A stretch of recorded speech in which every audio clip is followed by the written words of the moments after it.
Hello दोस्तों, तीनों academy में आपका स्वागत है। आज की इस वीडियो में हम लोग इस प्रश्न को हल करेंगे। यहाँ पे पूछ रहा है कि प्रथम सहस्त्राब्दी ईसा पूर्व में भारत में कौन कौन से नए दर्शन या मत उभरे, इनके मुख्य सिद्धांत क्या है। देखो, वैदिक आपके दिमाग में आ रहा होगा कि वैदिक जो हमारे दर्शन थे, तो वैदिक दर्शन तो इनसे भी पुराने हैं। ठीक है, वैदिक दर्शन हमारा 500 5000 ईसा पूर्व से 1000 ईसा पूर्व तक की बात हो रही है। उस समय हमारे वैदिक दर्शन थे। वैदिक दर्शन के बाद हमारा जो प्रथम सहस्त्राब्दी ईसा पूर्व है, इसका मतलब है कि ईसा मसीह के जन्म लेने से 1000 पहले से और 1 ईसा पूर्व तक का जो समय काल है वो हमारा प्रथम सहस्त्राब्दी ईसा पूर्व तक आएगा। इस समय भारत में हमारा 2 दर्शन उभरे थे, जिसमें हमारे बौद्ध दर्शन और जैन दर्शन हमारा शामिल है। इसके अलावा इनके पैरेलल हमारा जनजातीय परंपरा हमारा चल रही थी, लेकिन मुख्य रूप से हमारी बौद्ध और जैन दर्शन हमारा उभरे थे। तो बौद्ध और जैन दर्शन के बारे में थोड़ा सा मुख्य बातें हम लोग यहाँ पे डिस्कस कर लेते हैं।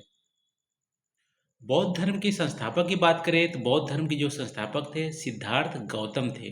ठीक है, इनको गौतम बुद्ध या सिंपली बुद्धा भी बोलते हैं। इनका जन्म 560 ईसा पूर्व लुम्बिनी वर्तमान समय में नेपाल में हुआ था। इन्होंने 29 ईयर्स जब उनका था उसी समय गृह को त्याग दिया। किसके लिए? वो सत्य को खोजने के लिए और ऐसा मार्ग खोजने के लिए जिस मार्ग में कोई भी कष्ट ना हो, क्योंकि 29 ईयर्स में उन्होंने देखा था कि ये संसार पूरा दुखालय है।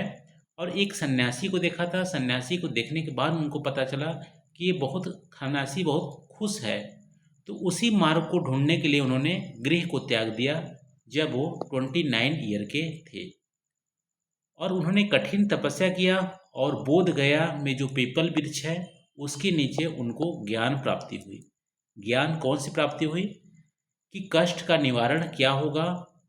और इस ज्ञान प्राप्ति के बाद उन्होंने बुद्ध कहलाया। ठीक है, ज्ञान ज्ञान प्राप्त होने के बाद उनका नाम बुद्धा हो गया। बौद्ध दर्शन के मुख्य सिद्धांत की बात करें तो पहला सिद्धांत में बौद्ध दर्शन में क्या बोला गया है? 4 आर्य सत्य है, नोबल ट्रूथ है। कौन कौन सी? यह जो जीवन है ना, वो जीवन में दुख आएगा। ठीक है, ये जीवन दुखालय है, पहला नोबल ट्रूथ है। दूसरा क्या है? जो जीवन में दुख का जो कारण है ना, वो क्या है? तीसरा तीसरा या लालसा। ठीक है, जो इच्छा है वही हमारा दुख का कारण है। तीसरा यहाँ पे जो आर्य सत्य में क्या है? दुख का अंत अंत संभव है। जो हमारा दुख, देखो जीवन में दुख है, दुख का जो कारण है वो हमारा लालसा है या इच्छा है। दुख का अंत भी हमारा संभव है। ठीक है, इस दुख के अंत के लिए चौथा इन्होंने सिद्धांत जो दिया, दुख से मुक्त करने का जो मार्ग है वो अष्टांगिक मार्ग है। यदि आप अष्टांगिक मार्ग से जीवन यापन करेंगे तो आपके जीवन में दुख नहीं होगा। ठीक है, तो अष्टांगिक मार्ग क्या है? 8 फोल्ड पाथ भी बोलते हैं। यहाँ पे क्या है? जीवन जीने के लिए बुद्धा ने बोला है कि सही समझ होनी चाहिए, सम्यक दृष्टि, सम्यक सम्यक संकल्प होना चाहिए, सम्यक वाणी होनी चाहिए, सम्यक कर्म होनी चाहिए, सम्यक आजीविका होनी चाहिए। जीवन यापन के लिए जो आप काम कर रहे हो वो भी हमारी सम्यक होनी चाहिए, सम्यक प्रयास होनी चाहिए, सम्यक स्मृति होनी चाहिए, सम्यक समाधि होनी चाहिए, सही ध्यान होनी चाहिए। तो इन सारे जो अष्टांगिक मार्ग है इनसे आप जीवन यापन करोगे तो आपके जीवन में कष्ट नहीं आएगा और अंत में आप मोक्ष की प्राप्ति करेंगे। और यह जो हमारा जन्म जन्मांतर का जो चक्र है वो आपको मुक्ति मिलेगा। फिर इसके अलावा जो मुख्य दर्शन में अहिंसा की बात की गई है, किसी भी जीव को हानि नहीं पहुंचानी चाहिए। मध्यम मार्ग की बात की गई है, न तो अत्यधिक आप भोग में विलिप्त हो, यानी कि जो हमारे जो सांसारिक जो लाभ है उसमें आपको अत्यधिक नहीं विलिप्त होना है। और ना ही अधिक तपस्या करना है। आपको मध्यम मार्ग अपनाना है।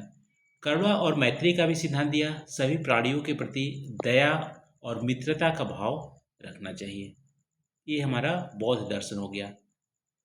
दूसरा हमारे जैन दर्शन की बात करते हैं। दूसरा मत हमारा जैन दर्शन हुआ था। जैन दर्शन के जो संस्थापक थे वो तो बहुत सारे थे, यानी 24 थे। 24वें जो तीर्थंकर थे, उन्होंने जैन धर्म के जो अभी मॉडर्न हमारे जैन धर्म है उनकी फिलॉसफी का संस्थापना किया था। उनका नाम था वर्धमान महावीर। ये 24वें तीर्थंकर थे। इससे पहले 23 हो चुके थे। ठीक है। इनका जन्म भी महावीर जो गौतम बुद्धा के टाइम पे हुआ था 6वीं शताब्दी में। कहाँ पर हुआ था? वैशाली में, वर्तमान बिहार में। ये 30 वर्ष की आयु में गृह त्याग किया था। गौतम बुद्धा 29 ईयर्स में त्याग किए थे, ये 30 वर्ष में त्याग किए थे और 12 वर्षों तक कठोर तपस्या किया और उन्होंने कैवल्य ज्ञान प्राप्त किया। ज्ञान करने बाद यानी कि ज्ञान प्राप्त किया और अपनी इंद्रियों पर जो जीत हासिल किए तो उनको बोला गया जैन। इंद्रियों पर जीत हासिल करने के बाद उनको जैन बोला गया। जैन धर्म के मुख्य सिद्धांत में सबसे पहले अहिंसा है। किसी भी जीव को हानि, चोट या पीड़ा नहीं पहुंचाना है, सबसे पहला हमारा धर्म है। दूसरा, उन्होंने अनेकांतवाद का सिद्धांत दिया, यानी किसी भी सत्य के अनेक पहलू होते हैं। किसी विषय का, किसी इवेंट यानी कोई भी कार्य किया है ना, कोई भी गलती किया है तो उस गलती करने को आप यदि इवेल्युएट करोगे कि सही में गलती किया है या गलती नहीं हुई है, तो उनको एनालिसिस करने के लिए अनेक दृष्टिकोण से एनालिसिस करनी होती है, अनेक पर्सपेक्टिव से। एक पर्सपेक्टिव से आप उनको सही या गलत आकलन नहीं कर सकते। ठीक है। मान लो आपका मित्र आपके साथ कुछ भी गलत किया है, तो उस गलत को आप अपने दृष्टिकोण से गलत आप बोल सकते हो, लेकिन मित्र के दृष्टिकोण से आप यदि पूछोगे तो हो सकता है वो अपने हिसाब से वो सही किया हो। सभी आदमी अपने हिसाब से सही करते हैं, इसीलिए अनेक दृष्टिकोण से हर पहलू को एनालिसिस करने की ज़रूरत है, तब हम कंक्लूड कर पाएंगे कि सत्य क्या है। तो सत्य के अनेक पहलू होते हैं, ऐसा जैन धर्म में अनेकांतवाद में फिलॉसफी में दिया है। इसके अलावा उनके मुख्य सिद्धांत में अपरिग्रह है। अपरिग्रह का मतलब है कि हमें जीवन में आवश्यकता से अधिक वस्तुएं का संग्रह नहीं करना चाहिए। हमें जितनी ज़रूरत है उतने ही हम संग्रह करें, अधिक के लिए लोभ ना करें और मोह से दूर रहें। यदि अधिक का लोभ करेंगे तो उसका कभी अंत नहीं है, इच्छाओं का अंत नहीं है। ठीक है। इसीलिए हमें अपरिग्रह की जो फिलॉसफी है वो फॉलो करनी चाहिए, ऐसा जैन धर्म में बोला जाता है।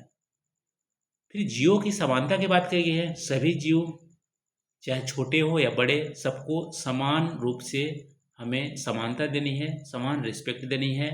सबके लिए ये पृथ्वी सबके लिए घर है, सबका समान योगदान भी है, समान अधिकार भी है। इसलिए किसी को ज़्यादा, किसी को कमज़ोर नहीं समझना है, किसी को कम नहीं आंकना है। ठीक है। और इसके अलावा स्व अनुशासन और तपस्या की बात की गई है। आत्म संयम से ही मोक्ष की प्राप्ति होती है। अनुशासित जीवन में होना चाहिए, ये हमारा जैन फिलॉसफी बोलता है। इसके अलावा जनजातीय परंपरा भी हमारी उसी समय पैरेलली हमारा डेवलप हुआ था। तो जनजातीय परंपरा में जो लोकगीत है, नृत्य है, मौखिक परंपरा है, ये हमारे समाज में नई पहचान दी है और इनको डाइवर्स बनाया है। तो इस प्रश्न में मेनली आप दो जो हमारा मत है, जैन धर्म और बौद्ध धर्म के बारे में आप लिख सकते हैं, उनके मेन फिलॉसफी के बारे में लिख सकते हैं। ये रहा दोस्तों, ये हमारा प्रश्न अध्याय 7 का पाठ था, कक्षा 6 की जो सामाजिक विज्ञान है, भारत की सांस्कृतिक जड़ें। वीडियो कैसी लगी आप कमेंट करके जरूर बताना। थैंक यू दोस्तों, थैंक यू।